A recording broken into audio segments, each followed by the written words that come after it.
এক দফা দাবিতে কাল থেকে অসহযোগ আন্দোলনের ডাক দিয়েছে বৈষম্য বিরোধী ছাত্র আন্দোলন।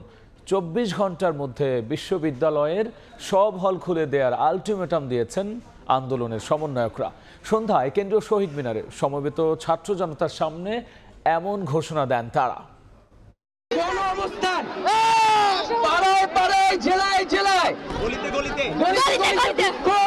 এবং গণ অবস্থান পাশাপাশি আমাদের সর্বোচ্চ এক দফা দাবিতে অসহযোগ চলমান থাকবে ইনশাআল্লাহ।